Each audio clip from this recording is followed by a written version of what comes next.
Welcome. I hope you are doing well in your life.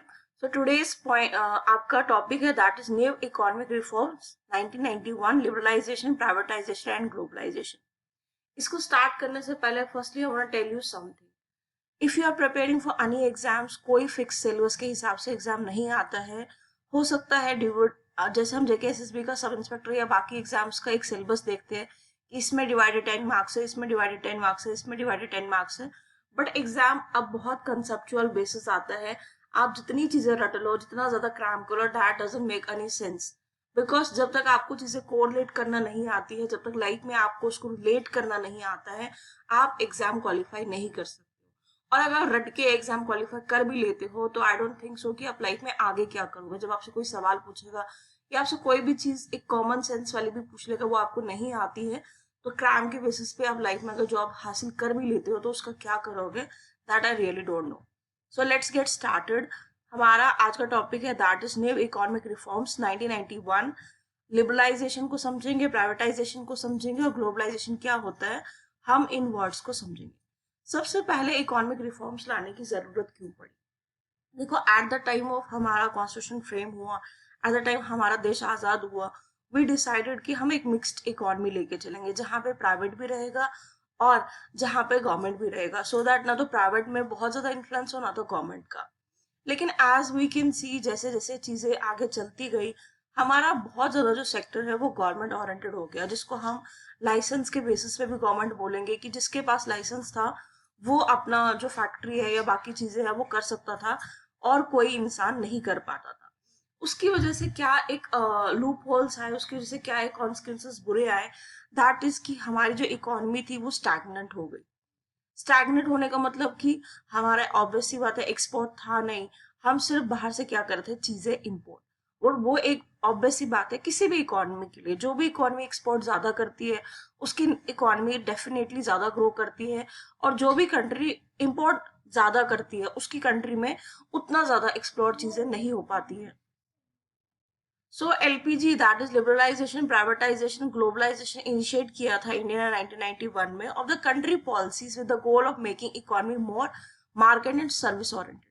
Because as you know, अभी आप अगर criteria देखते हो, तीन सेक्टर्स होते हैं, that is primary sector, secondary sector and tertiary sector. और इंडिया की इकोनॉमी जो ज्यादा डिपेंड करती है दैट इज सर्विस सेक्टर पे, बिकॉज जो मैन्युफैक्चरिंग वाला सेक्टर है वो हम इतना ज्यादा उसको इंपॉर्टेंस नहीं दे रहे हैं। But still make in India के अंडर हम बहुत सारे इनिशिएटिव्स ले रहे हैं।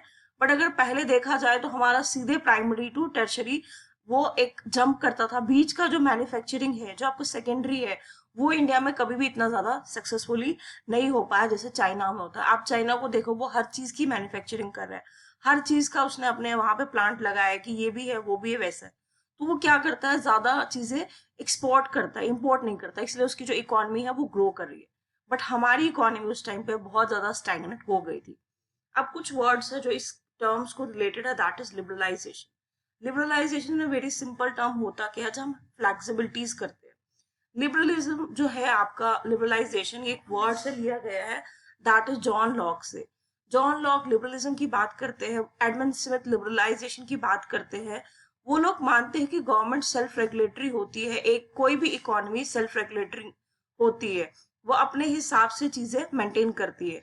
अगर मार्केट में कभी चीज का प्रोडक्शन कम ज्यादा हो, वो भी मार्केट रेगुलेट करती है, गवर्नमेंट का उसमें इम्पैक्ट डालने की कोई जरूरत नहीं है। गवर्नमेंट को मिनिमम से मिनिमम रोल प्ले करना चाहिए और मार्केट्स अपना रोल खुद प्ले करेगी।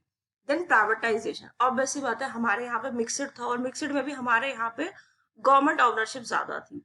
अब हमें डिसीजन लेना था कि भाई हमें कुछ चीजों को प्राइवेटाइज करना है, और सबसे पहले प्राइवेटाइज करने से पहले उनको क्या करना है, डिनेशनलाइज करना है और डिसइन्वेस्टमेंट्स करनी है। ये टर्म क्या है, हमें क्या करना है, ट्रांसफर है जो उनकी ऑनरशिप पब्लिक एंटरप्राइजेस से प्राइवेट में करनी है।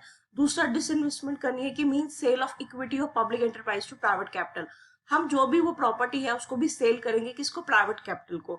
जैसे अभी अपने रिसेंटली रत्ना टाटा का देखा होगा, जो एयरलाइंस वगैरह का, वो भी उस टॉपिक को भी हम क्या बोलेंगे, डी इन्वेस्टमेंट और डी नेशनलाइजेशन, क्योंकि हमने उस चीज को पर्टिकुलरली क्या किया, सेल आउट किया प्राइवेट कंपनी को अपनी इकोनॉमी को स्टेबलाइज करने के लिए।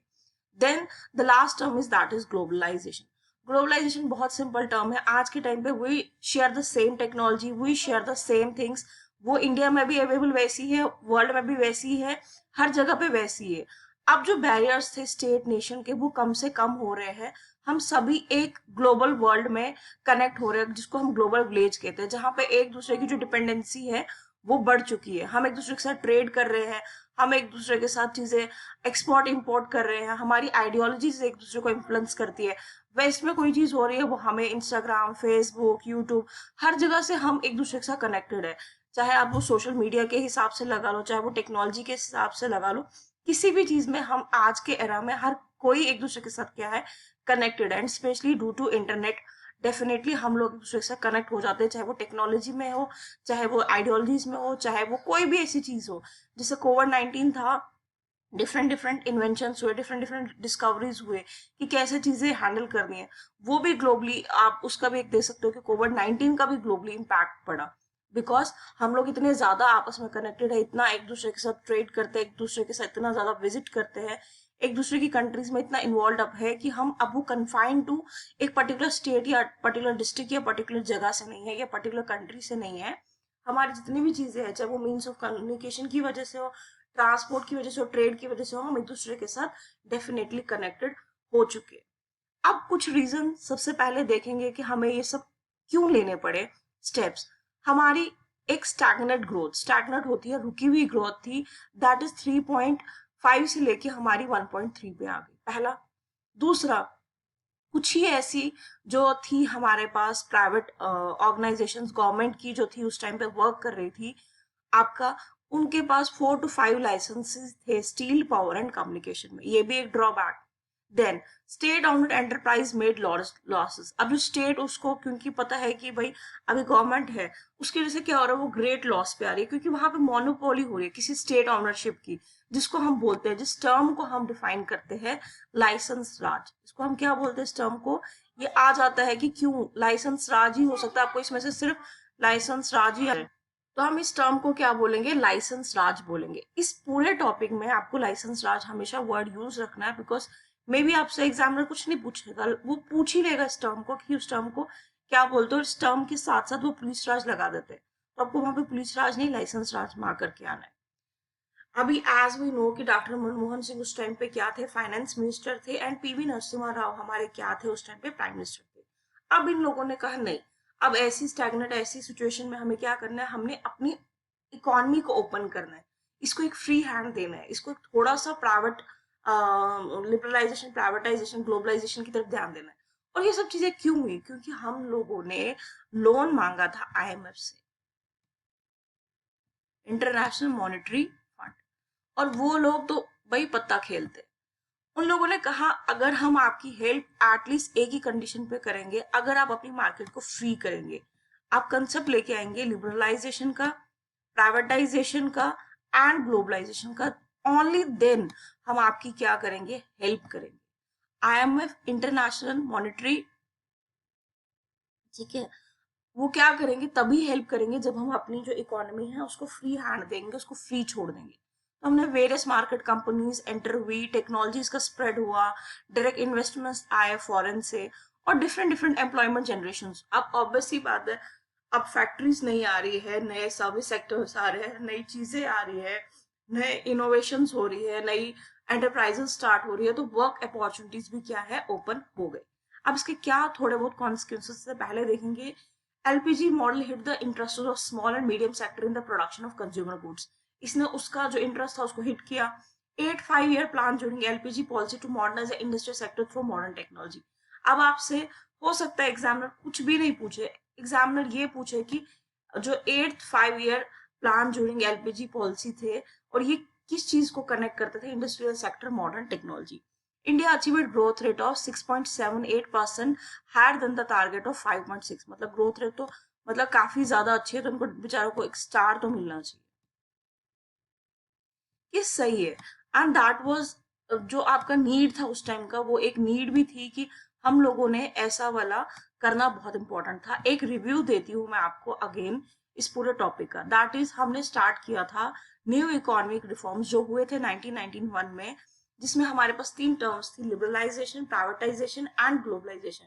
लिबरलाइजेशन सिंपल टर्म होता है फ्री हैंड दे देना, कि मार्केट खुद रेगुलेट करेगी, स्टेट का इंटरफेरेंस करना जरूरी नहीं है।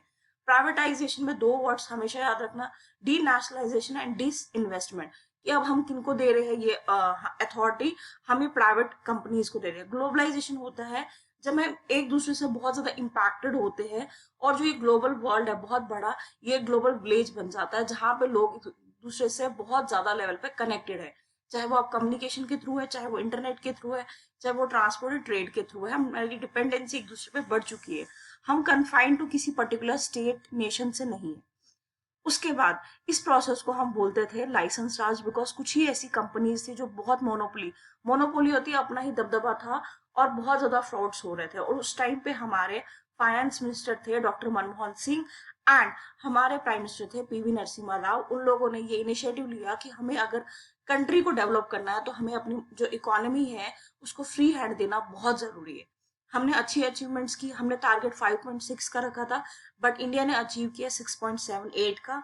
बहुत सारी फॉरेन कंपनीज ने यहाँ इन्वेस्ट किया, बहुत सारे नए सेक्टर्स यहाँ पे स्टार्ट हुए हैं, बहुत सारी इन्वेस्टमेंट्स हुई। So overall it was a good growth. और हमें ये फंडिंग्स कहाँ से मिली, हमने किन से हेल्प ली, that is International Monetary Fund IMF। और उन्हें हमारे सामने क्या एक कंडीशन रखी कि भाई हम आपकी हेल्प करेंगे अगर आप अपने मार्केट को, आप अपने इंडिया का जो रेगुलेटरी है उसको फ्री हैंड दोगे, वहां पे लिबरलाइजेशन, प्राइवेटाइजेशन एंड ग्लोबलाइजेशन को आप लाओगे, तभी जाके हम लोग क्या करेंगे, आपकी हेल्प करेंगे।